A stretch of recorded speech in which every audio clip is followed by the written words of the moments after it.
저에게 정말 경악스러운 일이 벌어지게 되어서 헐레벌떡 이렇게 사연이라는 것을 올려보게 되었습니다. 제 이야기가 너무나도 충격적이라서 과연 채널에 올라갈 수 있을지는 모르겠지만 꼭 저에게 일어난 이 미친 일에 대해서 이야기를 나누고 싶네요. 어디서부터 이야기를 풀어야 좋을지 모르겠지만 저희 시어머니는 엄청난 현금 부자셨습니다. 그러니까 우리 시아버지께서 꽤나 동네에서 알아주는 알부잣집의 외동 아들이었는데 나이 50에 하도 술을 많이 잡수셔서 간암으로 하늘나라에 가게 되셨거든요. 시아버지가 돌아가시고 난 다음 그 재산들이 전부 시어머니에게 가게 되면서 저희 시어머니 끝내주는 부자가 되었다 이 말입니다. 저희 시어머니는 상당히 계획적인 사람이었어요. 하루를 살아도 시간을 쪼개고 쪼개서 본인이 목표한 일을 다 하시는 그런 사람이었다고나 할까요? 돈이 생겼을 때도 마찬가지였어요. 하고 싶은 거, 사고 싶은 걸 하면서 그 돈을 펑펑 쓰는 게 아니라 본인이 평생 노후에 쓸 돈을 쪼개고 쪼개서 사용하셨어요. 내가 말이야, 나중에 어디가 어떻게 아플지 또 나에게 무슨 일이 생길지도 모르는데 돈이 생겼다고 펑펑 써서야 되겠어? 내가 나중에 돈 없어서 자식들 고생시키는 것보다야 훨씬 낫지. 아니, 내가 지금 아끼는 게 다 나중을 위한 일인 거야. 내가 평생 지낼 집 한 채 그리고 병원비 생활비 전부 나눠놓고 생활하는 게 왜? 나는 지금 딱 마음에 든다. 뭐 시어머니가 그렇게 쓰겠다는데 누가 말리겠어요. 그래도 본인만을 위해 전부 쓴 건 아니었어요. 자식들 결혼할 때 떡하니 집 한 채씩 해주긴 하셨거든요. 저희 남편이 장남이었고요. 둘째로 시누이가 있었고 막내로 도련님 한 분이 더 계셨어요. 삼남매가 결혼할 때 그래도 6, 7억씩 나가는 집 한 채씩 해주셨었죠. 저희는 정말 감사한 마음으로 받았고 물론 시누이나 도련님도 감사한 마음으로 받았을 거예요. 아니, 막내 아들까지 전부 결혼을 할 때 시아버지가 계시지 않았었으니까 시어머니가 집안 행사고 뭐고 전부 도맡아서 진행을 하셨는데 본인 입맛대로 굴리려고 그러셨던 건 아니고 그래도 자식들이 새 출발하는데 빚내서 시작하는 건 싫다고 공평하게 집 한 채씩 해주신 거죠. 근데요, 어머님, 제가 그냥 단순히 궁금해서 그러는데 아버님이 재산을 얼마나 남겨주셨길래 삼남매 결혼할 때 그렇게 집을 한 채씩 다 해주셨어요? 뭘 그런 걸 궁금하고 그러니? 알 거 없다. 그냥 남겨줄 만큼 남겨준 거고 너네들 집 한 채씩은 해줄 수 있을 만큼은 있어서 해준 거야. 해주고 나니까 남은 현금이 뭐 많지는 않지만 그래도 나 하나 평생 먹고 살 정도는 있으니 그건 너무 걱정 말거라. 때가 되면 다 알게 되지 않겠니? 가족들 중에 그 누구도 시어머니의 남은 재산이 얼마나 되는지 아는 사람이 없었죠. 시어머니의 통장을 본 사람도 없었고 그 통장이 어디에 있는지도 모른다니까요. 사실 뭐 저만 해도 그 통장에 대한 관심이 그리 크지 않았어요. 어차피 시어머니 돈이고 그 돈을 저희에게 나눠주신다면 감사할 일이지만 꼭 그래야 할 의무도 없는 돈이었고요. 각자 자기 할 일 잘하면서 가정을 꾸려 살고 있었죠. 제가 아들 하나 낳고 바로 딸도 하나 낳고 육아에 전념을 하게 되면서 일을 그만두고 남편 외벌이에 집중하면서 살기를 10년. 우리 시어머니도 나이 70을 바라보는 나이가 되었는데 큰일이 터지게 되었어요. 우리 시어머니가 글쎄 상상치 못했던 뇌출혈로 쓰러지게 되었거든요. 하필이면 뇌신경 쪽에 문제가 생기면서 평생 약을 달고 살아야 하는 지경에 이르렀어요. 거기다가 말투 자체도 어눌해지게 되고 단어도 깜빡깜빡하게 되고 기억력에 문제가 생긴 건지 기억도 잘하지 못하게 되셨죠. 그러니까 예전에는 언제 무슨 일이 있었는지 정확하게 기억을 했다면 뇌출혈 이후에는 기억이 단편적으로만 들어서 언제인지 시기가 기억이 나면 무슨 일을 했는지 정확하게 기억을 못하시고 그렇게 변해버리고 마셨어요. 형님, 혹시 어머님이 치매 초기 증상은 아니에요? 아니, 지난번에 저희 큰아이 다쳤을 때 이야기를 했더니만 언제 다쳤냐고 물어보시는 거예요. 분명히 그때 이마를 꼬매기까지 해서 어머님이 흉 남겠다고 걱정까지 하셨었는데 홀라당 까먹으셨다니까요. 아이, 병원에서 치매 관련 증상은 없다고 하긴 했는데 뇌신경 자체에 손상이 있었기 때문에 기억력 일부가 통째로 날아갈 수 있다고 했던 거 동서도 같이 들어놓고 왜 그래? 그래도 어머님께서 몇 개월에 한 번씩 병원에 가서 검사를 받으시니까 치매 증상이 보이면 우리도 바로 알 수 있겠지. 너무 걱정하지 마. 충분히 그럴 수 있다고 했어. 하지만 이 증상이 계속해서 심화가 된다면 치매로까지 번지게 될 수 있다는 말을 들었었기 때문에 약을 잘 드시고 기억력에 좋은 보드게임이나 독서 같은 걸 많이 하실 수 있게 옆에서 가족들이 도와줘야 한다고 하긴 했어요. 근데 저희 시어머니가 혼자 살고 계셨잖아요. 한 번 뇌출혈을 겪어서 그런 건지 뭔지 혼자 사는 게 너무 무서우셨나 보더라고요. 하루 종일 집에 혼자 있다가 언제 무슨 일이 생길지 모른다는 두려움이 있으신 것 같았어요. 저는 그 마음 다 이해할 수 있었죠. 나이도 이제 많이 드셨고 외로움이 충분히 느껴질 수도 있는 시기였으니까요. 그러니 시어머니도 그 무서움과 우울함을 달래려고 저희 집, 동선의 집, 시누이네 집 돌아다니면서 하루 종일 시간을 보내시기도 하시고 가끔은 주무시고 가시기도 했었어요. 저희 집에 오셔서 시간 보내고 잠도 자고 가시는 거 저는 아무렇지도 않았거든요. 시어머니랑 벽 없이 친하게 지낸 건 아니지만 적당히 서로 거리를 두고 잘 지냈었기 때문에 오히려 트러블 같은 건 별로 없었어요. 그런데 동서는 시어머니가 자꾸 집에 찾아오는 게 불편하고 싫었던 거죠. 왜냐하면 동선의 부모님, 그러니까 사돈어른이 동선의 집에서 같이 살고 있었기 때문이었어요. 동선의 아버지께서 사업을 하다가 홀라당 말아먹으시고는 빚만 잔뜩 생기자 가진 것들 전부 청산하시고 동선의 집에 들어가서 살게 되었거든요.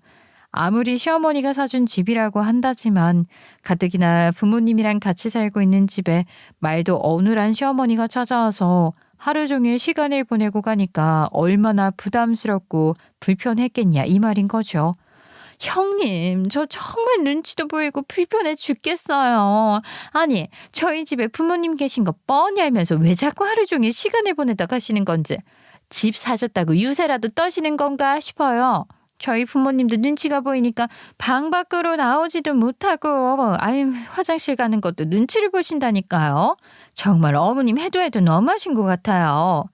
제가 그렇다고 거기서 동서의 편을 들기도 애매하고 시어머니 편을 들기도 애매하고 동서는 자식이 둘이나 더 있는데 자기 집 좀 안 왔으면 좋겠다고 징징거리고 근데 신우네 집 사정이라고 그렇게 다르지 않았어요. 신우네는 신우 남편이 보증을 잘못 써는 바람에 시어머니가 사준 집을 날려먹었고요. 신우네 시댁에서 도움을 받아 방 2개짜리 빌라에서 3인 가족이 살고 있었거든요. 그러다 보니까 시어머니가 하루 종일 자리를 차지하고 있으면 집이 좁아서 불편하다고 은근히 핀잔을 주었죠. 시어머니는 그런 자식들의 눈총을 받으면서도 혼자 있는 게 무섭다면서 자식들의 집을 돌아다니셨어요. 솔직히 저는 저희 집에 시어머니가 오는 거 아무렇지도 않고 별로 상관도 없었거든요. 우리 남편은 대기업에 다니고 있었고 돈도 잘 벌어오고 빚 같은 것도 없었고요. 시어머니가 사주신 집을 잘 유지해가면서 살고 있었으니까 상대적으로 다른 형제들보다야 여유로웠죠. 게다가 저희 아들, 딸들이 초등학교 저학년이라서 시어머니랑 같이 신문을 읽고 받아쓰기 연습하고 하는 걸 좋아했기 때문에 시어머니에게도 긍정의 에너지가 잘 전달되고 있다고 생각을 했고요. 기억력 증진을 위해서 노력해야 한다고 병원에서도 말했었잖아요. 오히려 저희 집에 와서 그렇게 시간을 보내시는 게 시어머니에게도 도움이 되는 일이라고 생각을 했고 저는 아이들을 돌봐주시는 시어머니 덕분에 개인적인 시간에 여유가 생겨서 서로 윈윈이라 느끼고 있었죠. 그러던 어느 날 시어머니가 자식들을 불러다 놓고 말을 하셨어요. 내가 말이다. 이렇게 이 집 저 집 돌아다니면서 생활하는 게 영 불편해서 말이야. 내 집을 청산하고 자식들 중 하나랑 합가를 해서 살았으면 좋겠는데 누가 나랑 같이 살아주련? 저는 속으로 저희 집에 오시는 게 제일 낫지 않나? 하고 생각을 하고 있었지만 일단 입 밖으로 꺼내지 않고 가만히 있었어요. 떠맡기 싫어서가 아니라 다른 자식들이 어떻게 나오는지 보고 제가 모실지 말지 결정을 하고 싶었기 때문이었죠. 저야 뭐 같이 살아도 아무 상관 없었지만 시누이나 동서나 평소에 하던 안 입고 온 행동들이 있었으니까 어떻게 나오는지 보고 싶은 마음이 들었던 거예요. 아니, 아픈 시어머니가 일주일에 한두 번 정도 방문을 해서 본인의 두려움을 이겨내고자 하는데 시어머니만 왔다 가면 동서도 그렇고 신우도 그렇고 저한테 전화를 해서 징징거리는 거예요. 아니, 어머님은 왜 자꾸 저희 집에 오시는 거예요? 솔직히 형님네 집이 훨씬 쾌적하잖아요. 저희 집에는 친정 부모님도 계신데 우리 부모님 불편해하셔서 죽겠어요, 정말. 언니, 우리 집은 빌라에다가 평수도 언니네 집 반밖에 안 되는데 왜 엄마는 언니네 집에 가질 않고 우리 집에 꾸역꾸역 찾아온대요. 엄마 계실 곳도 없어서 거실에 떡하니 모셔야 하는데 불편해 죽겠어요, 정말. 언니가 좀 어떻게 모시고 가면 안 되나? 우리 집에 그만 오게 좀 해줘요. 저라고 뭐 아무리 트러블이 없다 해도 편하기만 하진 않죠. 시어머니 수발드는 거 까다로운 일이고 불편한 일이긴 하잖아요. 그래도 우리 남편을 키워준 엄마니까 제가 할 수 있는 효도를 다 하려고 최선을 다하는 것이고요. 그래도 다른 자식들이 불편하다고 하는데 시어머니도 괜히 가시방석에 있는 기분일까봐 제가 먼저 제안을 하기도 했었죠. 어머님, 아가씨네나 서방님네 그만 가시고 편안하게 저희 집에서 시간 보내시다가 가셔요. 애들도 할머니 오는 거 좋아하고 주말에 저희 일 있을 때나 그럴 때만 잠시 아가씨네나 서방님네 가시고요. 평일에는 별일 없으시면 저희 집으로 오세요. 제가 방 하나 비워뒀잖아요. 나도 양심 있지. 어떻게 매번 너희 집에 가고 그러겠니? 나도 너네 집이 제일 편안하긴 하지만 내가 가면 네가 아무것도 못하고 내 위주로 생활을 하잖니. 네가 불편하고 부담스러울까 봐 다른 자식들 집에도 놀러 가고 하는 거지. 진심은 통하는 거라고 시어머니도 그렇고 저도 그렇고 서로 배려를 해서 한 행동이었던 거죠. 그런데 동서랑 신우는 자기네 집에 못 오게 해달라. 저희 집이 제일 잘 사는 거 아니냐 하면서 저에게 시어머니를 모시라고 다 떠넘겼었거든요. 그런데 시어머니 입에서 합가를 하고 싶다는 말이 나왔고 자식들이 죄다 그 소리에 얼음이 되더라고요. 순간 정적이 싹 일어나는데 우리 시어머니가 민망할까 봐 제가 먼저 입을 열어서 모시겠다고 살겠다고 하려는 순간 시어머니가 딱 제 입을 막으시더라고요. 얘 둘째야, 그래도 딸은 엄마랑 함께 사는 게 좋지 않겠니? 내가 비록 몸도 좀 불편하고 말도 어눌하고 깜빡깜빡하긴 하지만 약만 잘 챙겨 먹으면 문제없다더라. 말년에 나도 딸이랑 좀 살아보자. 다른 집은 딸이 그렇게 지 애미를 못 챙겨서 안달이라고 하던데 너는 어쩌면 나한테 간밤에 잘 잤냐는 인사도 없이 그렇게 모른 척을 하니. 엄마, 우리 집 꼴 알면서도 같이 살고 싶다는 말이 나와? 우리 집 방 2칸짜리 빌라야. 집도 좁아 죽겠는데 엄마를 어디에 모셔? 애들 방을 빼? 아니면 우리 부부 방을 빼? 아니면 엄마가 거실에서 잘래? 아니, 사람이 그렇게 아프다고 생각까지 모자라면 안 되지. 건장한 아들 둘이 떡하니 있는데 왜 딸이랑 살겠다고 그러는 거야, 진짜. 내가 뭐 안 모시고 싶어서 그러는 게 아니라 우리 집 사정을 생각하면 못 모시고 사는 거 아니겠어? 엄마, 진짜 나도 좀 살자. 그럼 막내야, 내가 늘 항상 우리 막내만 생각하면 마음이 몽골몽골하다 하지 않았니? 내가 제일 정도 많이 주고 예뻐했던 우리 막내인데 나랑 같이 사는 거 어떠니? 그래도 막내가 애교도 제일 많고 그러는 법인데 나도 말년에 자식들이 애교 부리는 것 좀 보면서 살아보자. 아유, 어머니, 저희 집도 사정 어떤지 뻔히 아시잖아요. 장인어른 장모님이 함께 지내시고 계신데 어머니까지 오시면 서로 불편하지 않겠어요? 그리고 솔직히 이런 건 장남이 해야.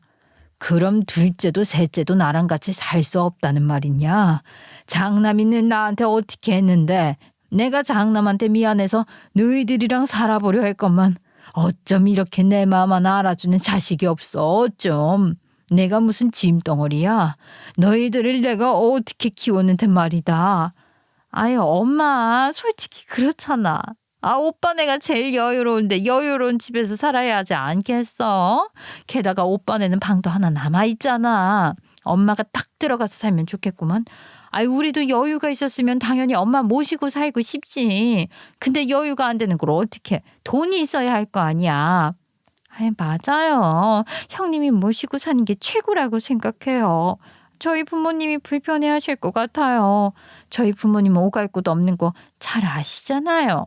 어머님이 저희 집 오실 때마다 저희 친정 부모님께서 눈치도 얼마나 보시는데 같이 살면 더 심해지지 않겠어요? 니들은 말이다. 내가 집까지 해줬는데 그 집 다 말아먹고 내가 잠잘 공간 하나도 없다고 내치는 게 이게 말이나 되는 소리야? 어쩜 이리 똑 부러진 자식이 하나도 없어. 엄마, 그이가 보증을 잘못 쓴 걸 왜 내 탓을 하고 그래? 그리고 집 해줬으면 장땡이지 그런 걸로 왜 생색을 내고 그래? 사람 치사하게. 내가 뭐 안 모시고 싶어서 안 모셔? 집이 적잖아. 집이 작아도 말이다. 네 엄마가 오갈 곳이 없다고 하면 말이라도 모시고 살겠다고 불편해도 괜찮겠냐 해야 정상 아니냐? 오빠네 집에 방도 남고 살림도 넉넉하니 좋은데 왜 힘들게 우리랑 막내네 집을 이야기하냐 이거지. 엄마야말로 너무한 거 아니야? 자식들 비교하는 것도 아니고 세상에 하루 이틀 지내겠다는 말도 아니고 학가를 하겠다는데 이 형편을 어떻게 모시고 살아? 그래요, 어머님. 저도 솔직히 속상하죠. 근데 저희 부모님이야말로 당장 빚쟁이한테 쫓겨서 오갈 곳이 하나 없으신데 어떡하겠어요. 어머님이 이해를 좀 해주세요. 동서고 시누고 할 거 없이 눈치 보면서 미루는데 우리 시어머니 표정이 점점 안 좋아지더라고요. 빈말이 남아 모시고 싶은데 사정이 안 된다 하는 것도 아니고 모시고 싶은 생각도 없다. 엄마야말로 너무한 거 아니냐 하고 이야기를 하는데 누가 기분 좋게 맞다 하겠어요. 오죽하면 저까지도 그 살벌한 분위기에 어떻게 해야 할지 모르겠던데. 결국에는 여기서 더 이야기를 나눠봐야 서로 상처만 될 것 같은 거예요. 그래서 제가 나설 수밖에 없었죠. 어머님, 저희 집으로 오셔요. 아가씨랑 동서 말대로 저희 집에 빈 방도 있고요. 아이들도 어머님이랑 같이 지내는 거 좋아하잖아요. 어머님도 책 많이 읽으셔야 하니까 저희 아이들이랑 같이 책도 읽고 글쓰기도 하시고 놀이터 산책도 다니시고 하시면서 건강관리 하셔요. 거기다가 저희 집에서 병원도 가깝고요.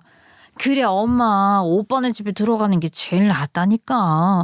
엄마가 뭐 돈이 얼마나 있는지 꽁꽁 숨겨서 말을 안 하니까 모르겠지만 나중에 병원비 모자라면 오빠한테 받아서 써. 오빠가 대기업 다니면서 월급도 빵빵하게 벌어오잖아. 그러니까 새언니도 일 안 하고 자식들이나 챙길 수 있는 거고. 아이고, 부럽다. 나도 그렇게 돈 걱정 없이 살아봤으면 좋겠네. 좋은 생각이네요, 어머님.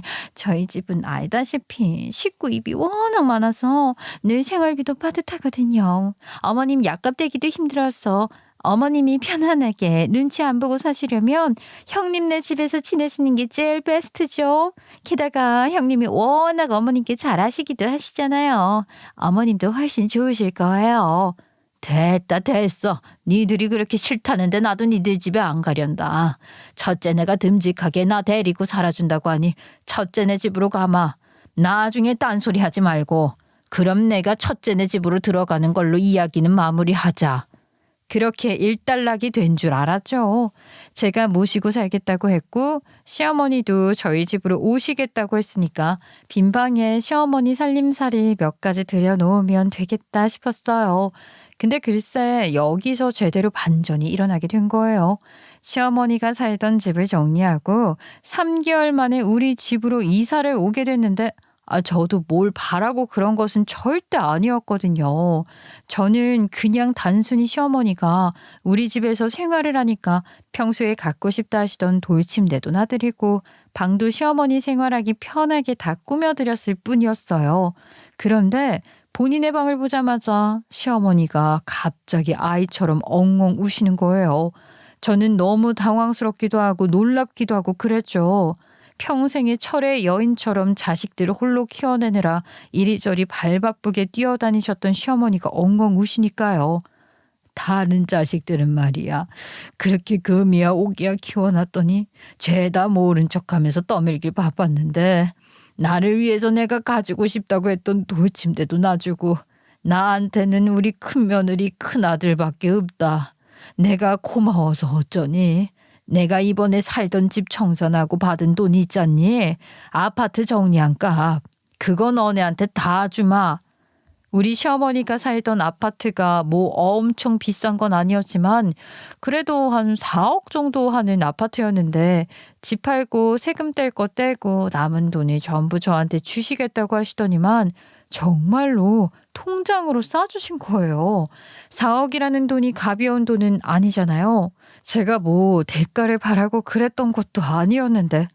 아니에요. 어머님, 이 돈은 뭐예요? 안 주셔도 돼요. 어머님이 가지고 계시다가 나중에 급한 일 생기실 때 쓰시거나 아니면 아가씨하고 서방님하고 다 같이 나눠주세요. 저희만 받았다가 무슨 소리가 나올지도 모르는 건데 저도 이건 좀 부담스러워요. 내가 걔들을 왜 줘? 난 모시고 살겠다는 집에 주려고 했던 돈이다. 그 녀석들 아주 배 아플 거야. 돈 필요하다고 나한테 와서 징징거릴 땐 언제고 모시라고 살라니까 안면몰수를 해. 내가 이 돈 괘씸해서라도 우리 첫째 며느리한테 다 주마. 그것들은 이 돈을 받을 자격이 없어. 나중에 우리 손주들 키우는데 큰 돈 필요할 거다. 써라. 벌써부터 쌍립이 똑똑한 게 지혜비 닮았으면 서울대 가고도 남어. 그런 애들 뒷바라지 하는데 한두 푼 드는 줄 알아.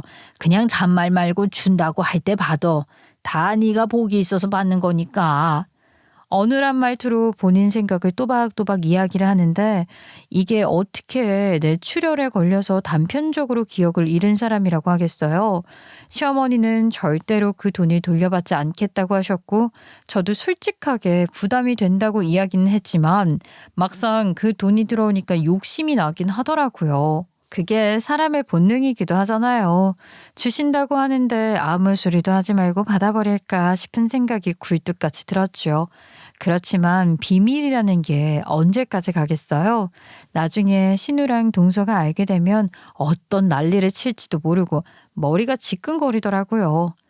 저희 남편 돈 잘 벌잖아요. 애들 뒷바라지 하면서도 어머님 병원비 보탤 돈 충분하니까 이 돈 혹시 모르니 가지고 계시는 게 좋지 않겠어요? 어머님, 저희는 정말 괜찮아서 그래요. 애초에 이 돈 받으려고 어머님 모신다고 했던 것도 아니었고요.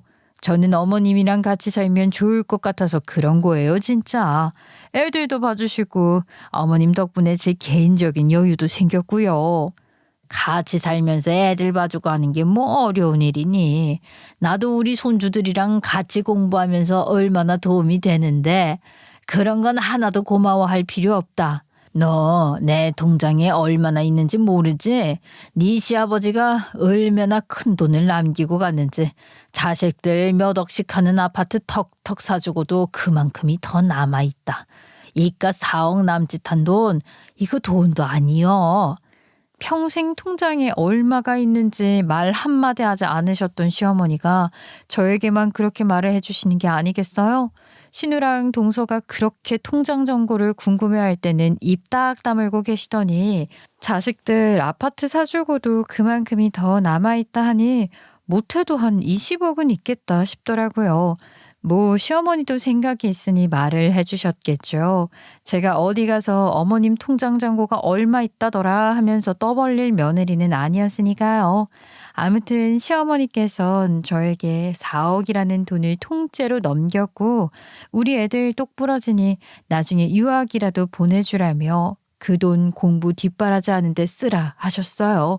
죽어도 안 돌려받겠다고 강짜를 놓으시는데 저는 일단 감사하게 받아 챙기고 남편이랑 상의를 했어요. 아무튼 어머님께서 내 계좌로 4억이라는 돈을 보내주셨는데 이 돈을 정말 신우네랑 서방님네랑 나누지 않고 우리가 받아도 되는 걸까? 당신 생각은 어때? 나는 솔직히 조금 부담스럽기도 하고 나중에 신우나 동서가 알게 되었을 때 어떤 폭풍이 일어날지 몰라서 두렵기도 하고 좀 그래. 엄마가 준 돈인데 그걸 왜 나눠? 동생들이라는 게 지 엄마 아프단데 병문안 한 번을 안 와. 또 아플까봐 무서워서 같이 살자는데 싫다고 거절해. 그 돈 받을 자격이나 있겠어? 없으니까 당신한테만 준 거지. 엄마가 말한 대로 당신이 애들 공부 뒷바라지 할 때 써.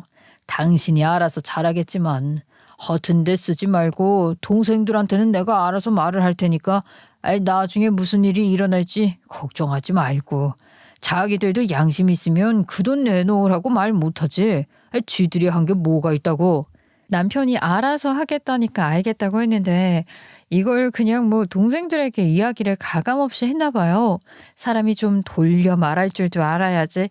냅다 그냥 어머님이 우리한테 4억 주셨다고 말을 한 건지 뭔지 다음날 저한테 동서랑 신우가 전화를 빗발치게 하는 거예요. 아니 형님 4억이라는 돈을 받으셨다고요? 어머님이 왜 형님한테만 주세요? 이거 징계한 거 아니에요? 삼남매가 동일하게 나눠줘야죠. 왜 형님이 다 가져요? 이거 저도 그냥 넘어가면 안 될 것 같아요. 큰아들이라고 지금 차별하는 거 아니냐고요. 이러니까 저희도 어머님한테 잘해드릴 수가 없는 거라고요. 아니 동서, 어머님이 돌아가신 것도 아니고 합가하겠다고 해서 고맙다고 아파트 판 돈 우리 애들 위해 쓰라고 주신 돈인데 증여니 뭐니 그 말이 왜 나와. 그렇게 억울했으면 동서네가 모시고 살았으면 된 거지. 그때는 죽어도 안 되겠다고 하더니 돈이 굴러들어오니까 어쩜 이럴 수가 있어? 아이 형님 진짜 여우다. 그 돈을 그래서 혼자 꿀꺽 하시겠다고요? 아니 어떻게 그럴 수가 있어요? 아주버님도 그렇다. 힘들게 사는 동생들 생각은 안 난대요. 동서가 그렇게 말을 하는데 기가 막히더라고요. 더 말을 해봐야 싸움밖에 안 날 것 같아서 그냥 끊어버렸는데 그 뒤에는 신우가 전화를 하대요. 언니, 그 돈 엄마가 줄 거라는 건 미리 알았지. 그래서 우리한테는 얹을 데 없이 언니네가 모시고 살겠다고 냉큼 이야기한 거 아니야? 언니 정말 너무하네. 내가 막내 올케랑도 이야기했는데 언니가 여우짓한 거 맞지? 그 돈 우리랑 나눠. 우리 엄마 돈을 왜 언니가 홀라당 먹어? 아주 그냥 저한테 하나같이 따지고 드는데 남편이 원망스럽더라고요. 자기가 알아서 하겠다고 해놓고 왜 저한테 불똥이 튀게 만드는 건지 참. 근데 그 통한 소리가 오죽 컸으면 우리 시어머니가 들었나 봐요. 어눌한 말투로 신우한테 고래고래 소리를 지르더라고요. 딸년이라는 게 지 애미가 아프다는데 모른 척 해놓고서는 이제 와서 돈이 어쩌고 어째? 힘들게 사는 동생들한테 나눠주라고? 이것들이 아주 돈에 미쳐서는 니들한테 죽어도 못 줘. 너희가 애초에 나한테 잘했어 봐라. 내가 이 돈 가지고 있어서 어디에 쓴다고 꽁꽁 숨겨놓기를 하겠니. 너네가 한 행동을 돌아보란 말이야. 아니 엄마는 무슨 말을 또 그렇게 하고 그래 서운하게. 우리가 형편만 좋았어도 엄마한테 효도하고 그랬겠지. 그리고 그렇게 꽁꽁 숨겨놔서 뭐해요? 나중에 어차피 자식들한테 다 나눠줄 거 아니야?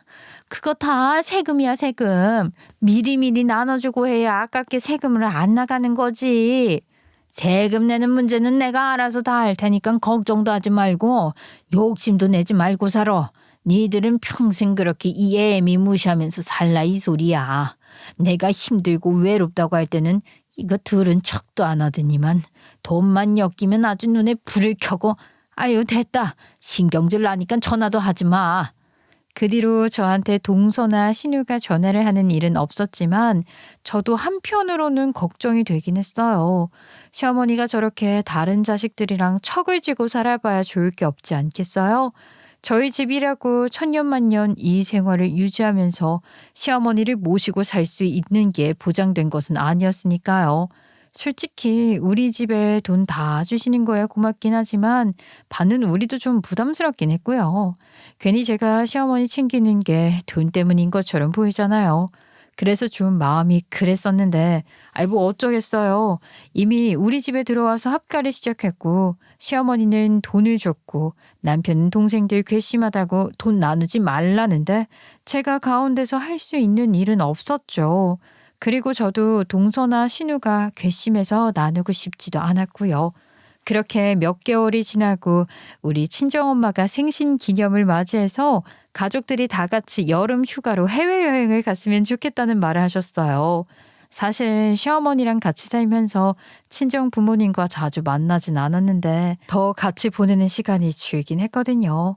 시어머니가 괜찮다고 해도 몸이 불편하신데 제가 어찌 집을 오래 비울 수가 있겠어요? 게다가 아직 아이들도 어리고 하니까 시어머니께 온전히 맡기고 나가는 것도 좀 죄송스러웠고요.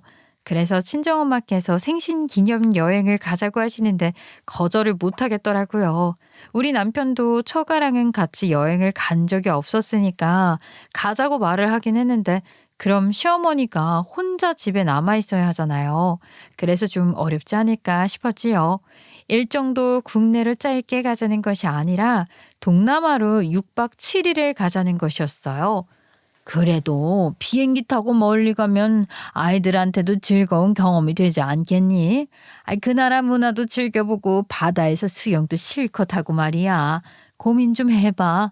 너네가 여유가 없는 것도 아니고 사돈 어른이야 잠시 다른 친척들 집에 가 계시라 하면 안 되겠니? 너도 학과한 지 시간이 좀 흘렀는데 이럴 때 아니면 언제 여유를 부려보겠어. 친정엄마께서 그렇게까지 이야기를 하는데 저도 마음이 슬쩍 움직이더라고요. 시어머니를 혼자 두기는 좀 그렇고 그렇다고 같이 가자고 말을 해야 하나 싶었죠. 이번에 친정엄마 생신이라서요. 일주일 정도 동남아로 해외여행을 가자고 하시는데 어머님도 같이 가실래요? 가서 바깥 공기도 좀 쐬시고 비행기 타는 게 조금 힘드실 수도 있겠지만 사돈댁이랑 여행을 가는데 내가 왜 끼니? 너희들끼리 갔다 와라. 사돈댁에서도 솔직히 얼마나 마음이 쓰이시겠니? 내가 내추럴로 뻔히 몸도 불편하고 그 기억력도 감퇴해서 깜빡깜빡하는 거 잘 알고 계시는데 딸이 얼마나 고생스럽겠냐 생각하시겠니? 근데 내가 그 여행까지 끼면 눈치 없는 사람 아니겠어? 사돈 생신이라고 가족들끼리 해외여행 고작 일주일 간다고 하는데 내가 뭐 애도 아니고 괜찮다. 일주일간 다른 자식들 집에 가 있으면 되지. 동서나 신우나 지금 뻔히 집값 문제로 기분 상해 있는 걸 아는데요. 네가 내 걱정된다고 신경 쓰여서 못 가겠다. 혹은 같이 가자 하면 사돈댁에서 더 서운해 하실 거다. 고작 일주일인데 뭐 어떠냐? 애들도 돈에 환장해 있는 거 뻔히 아는데 내가 일당 쳐줄 테니까 일주일만 고생하라고 하면 냅다 달려올걸. 어머님이 속상하시잖아요. 정말 괜찮으시겠어요? 아이고 괜찮다고 하는데도 그래. 내가 뭐 어찌더 안심을 시켜줄까. 얼른 사돈댁에 간다고 연락해라. 시어머니가 그렇게까지 말을 하니까 정말 괜찮겠다 싶어서 동서랑 신우이에게 전화를 걸어서 말을 했죠. 제가 일주일간 친정이랑 여행을 가게 되었으니 시어머니 좀 돌봐달라고요. 그랬더니 신우가 바로 비꼬더라고요. 어머, 일주일이나 해외여행을 간다고요? 아유, 언니 팔자 좋네. 해외여행도 가고. 그거 우리 엄마가 준 돈으로 가는 거야? 됐고, 나는 못 돌봐줘요. 내가 우리 엄마 돌보면 우리 애들은 누가 돌봐주겠어. 우리 시댁 멀리 있는 거 잘 알잖아. 애들 돌봐줄 사람이 없어서 일당 100만 원을 준다고 해도 못하지. 거기다가 우리 집이 워낙 좁으니까 우리 집에서 일주일 지내려고 하면 엄마가 기겁을 할걸요. 그러니까 난 못해. 아마도 제가 해외여행을 간다고 하니까 배알이 꼴려서 그런 것 같았어요. 아무리 그래도 자기 엄마인데 저렇게 나올 수가 있나요? 신우도 사람이 덜 됐다 싶었죠. 결국 동서에게 전화를 걸었더니만 동서가 한참 제 이야기를 듣더니 좋다고 그러더라고요. 일당을 쳐주신다고요? 그럼 저야 좋죠. 고작 일주일인데. 근데 일당은 얼마나 주신다고 그러시는데요? 나 참 진짜 자식들이라는 게 기꺼운 마음으로 모실 줄 모르고 돈돈거리는 거에 아주 실물이 났어요. 그건 어머님이랑 상의해보라고 하고선 시어머니한테는 동선의 집에 잠시 가 계시라고 했어요. 일주일이면 돌아오니까 집으로 오는 길에 모시러 가겠다고 말을 하고선 여행을 떠나게 되었습니다. 물론 시어머니랑 살면서 좋은 것도 있었지만 친정 부모님이랑 여행을 가니까 너무나도 좋더라고요. 행복하고요. 또 다른 즐거움이 있었어요. 일주일 동안 정말 스트레스 확 풀고 공항에서 집으로 돌아오는 길에 동선회에 들러서 어머님 모시러 가겠다고 연락을 했더니만 서방님이 그러는 거예요. 어? 우리 집에서 왜 엄마를 자꾸 그러세요? 엄마 지금 형네 집에 있을 텐데요. 말 못 들었어요? 네? 아니, 그게 무슨 소리예요? 동서가 어머님 돌보겠다고 해서 서방님네 집에 가 있기로 했었잖아요, 일주일 동안. 에이, 형수님도 참. 우리 집에 처가댁 식구들 있는데 어떻게 여기서 지내요? 엄마 불편할까봐 그냥 형네 집에 가 있으라 했지요. 우리 와이프가 일주일간 거기서 지냈어요. 나는 당연히 형수한테 말하고 간 줄 알았는데. 아무튼 집으로 바로 가시면 됩니다. 근데 기분이 묘하더라고요. 아무리 시모가 있다 한들 주인이 없는 집에서 동서가 일주일이나 지냈다는 게 이상하지 않으세요? 진짜 황당한 거죠. 저한테 미리 말을 하고 들어간 것도 아니고 일주일이나 지냈으면서 말 한마디 없었다는 게 황당했어요. 기분이 이상하게 오묘해서 집으로 서둘러서 갔더니만 문을 열자마자 동서가 보이더라고요. 웃는 얼굴로 인사를 하는데 침을 뱉을 수도 없고 은근 심기 불편한 티를 냈죠. 어머, 형님 오셨네요. 안 그래도 그이가 전화를 했었더라고요. 여행은 잘 다녀오셨어요? 피곤하시겠다. 얼른 쉬세요. 어머님, 일주일 동안 즐거웠어요. 저 갈게요. 동서가 웃으면서 시어머니한테 말을 하는데 시어머니가 벌벌 떨면서 눈도 못 마주치며 알았다 하시는 거예요. 순간 이상한 공기 흐름에 뭐지? 무슨 일이 있었나 싶었죠.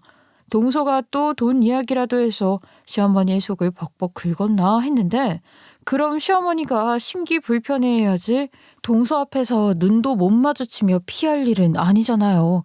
어머님, 혹시 일주일 동안 어디 불편하셨어요? 아프신 곳이라도 있으신 거예요? 약은요? 약은 잘 드셨죠? 안색이 너무 안 좋으신 것 같아서요. 아니다. 아무 일도 없다. 내가 피곤해가지고 이만 방에 들어가서 좀 쉬어봐야겠다. 그렇게 말을 하시고는 방에 들어가 문을 닫아버리시더라고요. 우리도 비행기 타고 왔으니 피곤해서 골아 떨어졌지요. 근데 그 다음날 아침부터 현관벨이 띵동 하고 울리는 거예요. 택배가 왔나 싶어서 나가니까 동서가 서 있는 게 아니겠어요? 아니, 동서, 이 아침부터 무슨 일이야? 우리 집에 뭐 두고 간 거라도 있어? 아니요. 제가 뭐 챙겨온 것도 없는데요. 그냥 어머님이 걱정되어서 왔어요. 어머님이 왜? 걱정은 무슨 걱정? 어제 방에 들어가셔서 잘 주무신 것 같은데. 그렇게 말을 하는데 제 몸을 슬쩍 밀더니만 집 안으로 들어오는 거예요. 아침부터 이게 무슨 일인가 싶어서 멍하니 있는데 동서가 할 이야기가 있다면서 조용히 말을 하더라고요. 형님, 어머님이랑 살면서 이상한 점 못 느끼셨어요? 제가 형님 안 계신 일주일 동안 어머님을 보살폈잖아요. 어머님이 이상하다니까요. 그게 무슨 소리야. 우리 집에서 살면서 한 번도 이상한 행동을 하신 적이 없는데 일주일 동안 무슨 일이 있었는데? 아니 글쎄 말하는 법을 까먹은 사람처럼 문장으로 말을 하지 못하시고 단어로 말을 하시더라니까요. 거기다가 오줌도 2번이나 지르셨어요. 아무래도 제가 느끼기에는 치매기가 있는 것 같은데 병원에 가서 검사도 받고 어디 요양원이라도 모셔야 하는 거 아닌가 싶어요. 어머님이 진짜 치매면 형님이 너무 고생하실 것 같아서 말이에요. 무슨 소리야. 어제까지만 해도 그런 느낌이 전혀 없었는데 우리랑 인사 잘하고 주무신다고 들어가셨는데 형님이 피곤하셔서 바로 주무신 거 아니고요. 어머님이랑 길게 대화할 시간이나 있으셨어요? 뭐 틀린 말은 아닌데 어머님이 나랑 살면서 그런 증상이 단 한 번도 없었는데 하필이면 내가 없는 일주일 만에 그럴 리가 없잖아. 그게 더 이상한 거 아니야? 모르죠, 형님. 병이라는 게 삽시간에 사람을 집어삼킬 수도 있는 건데요. 일주일 사이에 급격하게 나빠졌을지도 모르잖아요. 제가 오늘 모시고 병원이라도 한번 갔다 와보려고요. 형님은 짐도 풀고 정리도 하셔야죠. 치매면 고생하지 마시고 요양병원에 모셔요, 우리. 그렇게 대화를 하는데 그 순간 시어머니가 애미야 일어났냐 하시며 나오셨어요. 근데 거실에 떡하니 동서가 있는 걸 보자마자 시어머니가 사시나무 떨듯이 막 벌벌 떨더니만 진짜로 오줌을 지르시는 게 아니겠어요? 시어머니를 그동안 모시면서 실수를 하는 걸 단 한 번도 본 적이 없었기 때문에 너무 놀랐죠. 어머님 괜찮으세요? 저거 봐요, 형님. 어떡해. 우리 어머님 진짜 치매인가 봐. 얼른 식사만 하시고 저랑 병원 가요. 그랬더니 시어머니가 싫다 싫다 하면서 부르르 떨고 방에 들어가시는 거예요. 제가 놀래서 어머님 씻고 옷 갈아입으셔야죠 하는데도 방문을 냅다 걸어 잠그는 게 아니겠어요? 이런 적이 한 번도 없었는데 너무 놀랐죠. 동서가 오늘은 안 되겠네요. 내일 다시 올게요 하고는 나가더라고요. 저는 충격도 충격이었지만 시어머니가 정말 치매라도 온 건가 너무 걱정이 됐고 남편도 우리가 모시고 병원이라도 가봐야 하나 걱정을 했어요. 근데 다음 날도 동서가 집으로 찾아왔고 시어머니는 동서의 얼굴을 보자마자 덜덜 떨더니 방문을 걸어 잠그는 거예요. 동서는 그 모습을 보면서 치매가 확실하다. 빨리 입원시켜야 한다. 근데 자기가 잘 아는 병원이 있다면서 저를 계속 꼬셨어요. 근데 너무나도 그 행동이 수상하더라고요. 여태까지 그런 적이 한 번 없다가 갑자기 일주일 사이에 변해버린 시어머니도 그렇고 아는 병원에 모시면 된다고 입원을 서둘러야 한다고 대기환자 많다고 재촉하는 동서도 그렇고 일이 너무 갑작스럽게 돌아가는 게 수상하지 않겠어요? 그날 동서가 돌아가고 나서 시어머니한테 문 열어보라니까 싫다고 버티시더라고요. 그래서 문 사이에 두고 설득을 했어요. 어머님, 혹시 동서랑 무슨 일 있으셨어요? 일주일 동안 있었던 일을 한번 말해보셔요. 그러니 시어머니가 없었어, 싫어 하는 거예요. 아휴, 진짜 치매가 왔나 했죠. 원래 치매에 걸리면 어린아이처럼 변한다고 하니까요. 근데 순간 딱 떠오르는 거예요. 제가 우리 아이들이 어리기도 하고 가끔 시어머니랑 애들만 두고 외출할 때도 있고 하니까 불안해서 집에 홈카메라를 설치해뒀었거든요. 홈카메라가 거실 한가운데 떡하니 있었던 게 아니라 전체적인 화면이 보이게 사이드 쪽에 달아뒀는데 요즘 아파트에는 스프링클러도 있고 화재 감지기 같은 게 있잖아요. 그런 것 때문에 홈카메라가 있다는 걸 동서가 몰랐을 것 같더라고요. 위치도 애매하고 조그맣게 생겨서 그게 녹화 기능은 있는데 녹음 기능은 없었거든요. 그래서 사이즈가 작았어요. 동서가 일주일 동안 우리 집에 있었다니까 녹화가 됐을 것 같아서 돌려보는데 진짜 경악할 만한 것들이 녹화가 되어 있더라고요. 그날 저녁에 남편 퇴근하고 돌아와서 그 영상 같이 보고 남편 완전 극대노해서 다 없애버린다고 난리가 난 거 겨우겨우 가라앉히고 잠긴 시어머니 방문 앞에 갔습니다. 어머님, 일주일 동안 힘드셨죠? 동서가 그런 짓을 했을 거라고는 상상도 못했어요. 어머님께 삿대질한 거, 주먹을 쥐고 손을 올리려고 한 거 다 봤어요. 홈카메라가 집에 있잖아요. 소리까지는 녹음이 안 되어서 그런데 무슨 이야기를 나눴는지 속 시원하게 털어놔 보세요. 비밀로 할 테니까 말씀을 좀 해주셔요. 그제야 시어머니가 방문을 열고 빼꼼 고개를 내미시더라고요. 얼굴이 시퍼렇게 질려서는 두려움에 덜덜 떨고 계시는데 어찌나 마음이 아프던지 역시 해외여행을 갈 때 시어머니를 모시고 갔었어야 했나 싶더라고요. 제가 다 죄송스러운 거 있죠? 시어머니는 그제야 모든 이야기를 털어놓으셨어요. 진짜로 비밀로 해줄 거냐? 내가 걔들 무서워서 무슨 말을 못하겠다. 동서가 본인네 집에 친정 식구 있으니까 우리 집에서 지내자고 한 뒤에 시어머니가 자는 틈을 타서 시어머니의 서랍을 다 뒤졌다고 하더라고요. 왜냐고요? 시어머니가 꽁꽁 숨겨둔 재산이 들어있는 통장을 찾아내려고 한 짓이었던 거죠. 시어머니가 그동안 자식들에게 비밀로 숨겨놨던 통장을 찾았고 그 통장에서 20억 조금 넘게 들어있는 걸 동서가 발견하게 된 것이었어요. 눈이 뒤집힌 동서는 시어머니를 치매 환자로 만들어서 입원을 시키고 그 돈을 가로챌 생각을 한 겁니다. 글쎄. 시어머니한테 주먹을 휘두르려고 하면서 통장 비밀번호를 말하라고 했대요. 시어머니는 말을 하지 않고 버텼고 동서는 홈카메라가 있는지도 모르고 시어머니에게 삿대질을 하고 욕을 뱉고 발길질을 했던 거예요. 통장 비밀번호를 말하라고요. 그렇게 일주일이 지나고 우리가 도착을 하는 바람에 비밀번호도 모르고 통장만 들고 갔다고 하더라고요. 매일같이 찾아온 것도 비밀번호를 알아내기 위해서였던 거예요. 시어머니에게 치매를 뒤집어 씌워서 병원을 가두겠다는 은연중에 암시를 한 거죠. 힘이 없는 시어머니는 동서에게 반항 한 번을 못했었고 무기력하게 당하기만 하고 무서워서 벌벌 떨었던 거고요. 우리가 돌아와서 안심이다 싶었는데 매일같이 동서가 찾아오니까 무서워서 방문 잠그고 오줌도 지리고 그랬던 것이었던 거죠. 그 사실을 알고 저랑 남편은 경악을 할 수밖에 없었어요. 그럼 지금 어머님 통장을 동서가 가지고 있다는 거죠? 그걸 증거로 삼으면 되겠어요. 어떻게 사람이 그런 짓을 아무렇지도 않게 할 수 있는지 본때를 보여줘야겠네. 저희는 말이 끝나기 무섭게 카메라에 찍힌 영상을 경찰에 찾아가 보여주었어요. 이거야말로 명백한 범죄라고 말을 하며 통장을 갈취당한 사실을 고발했습니다. 경찰과 함께 동선의 집에 대동을 했고 동선의 친정 식구들은 저와 남편 그리고 시어머니가 경찰과 함께 등장을 하니 무슨 일이냐며 혼비백산했어요.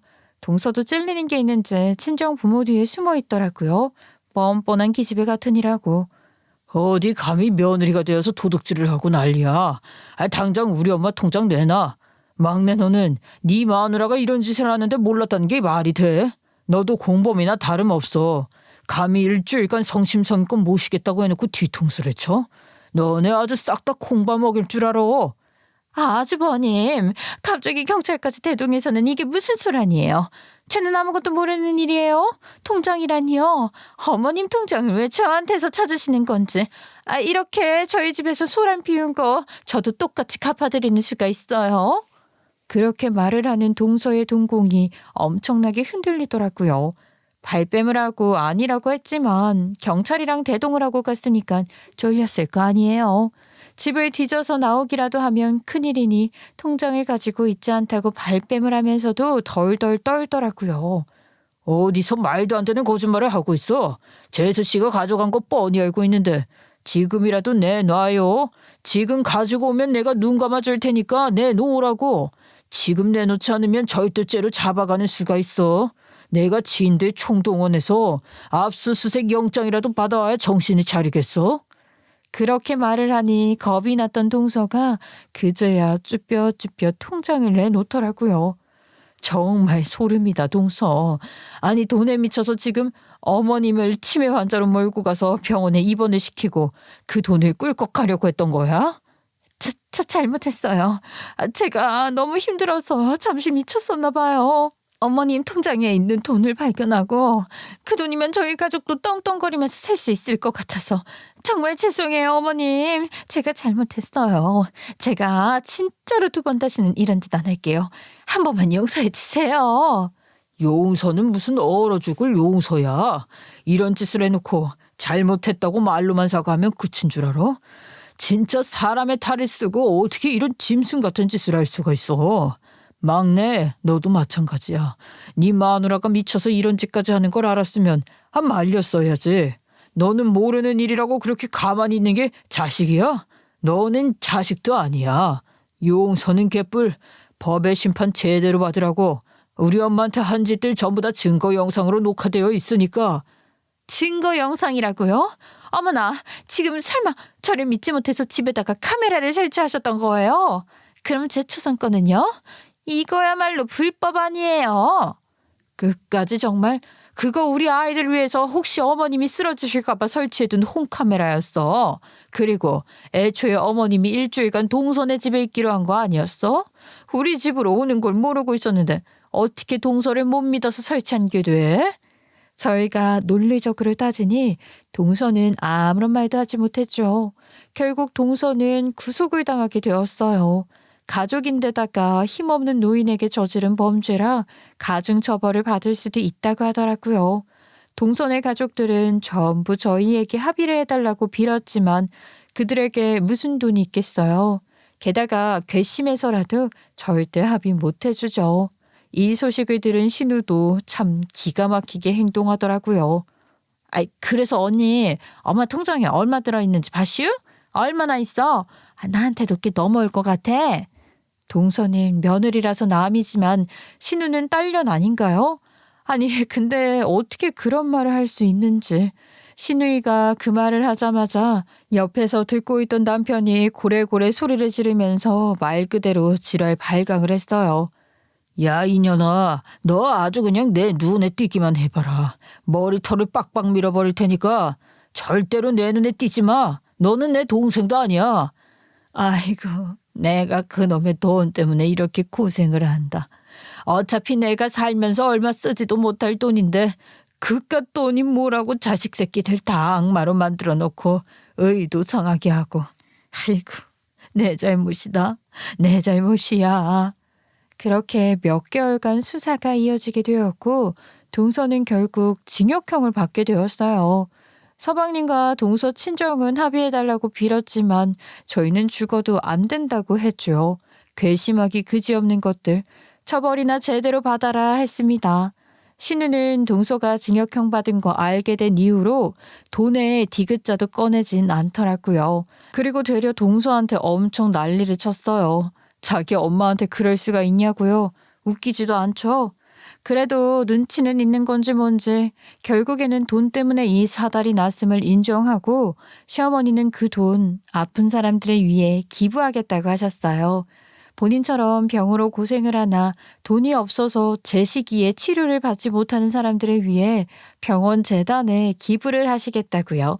솔직히 아깝긴 하죠. 20억인데. 근데 저랑 남편은 그런 시어머니의 말에 동의했어요.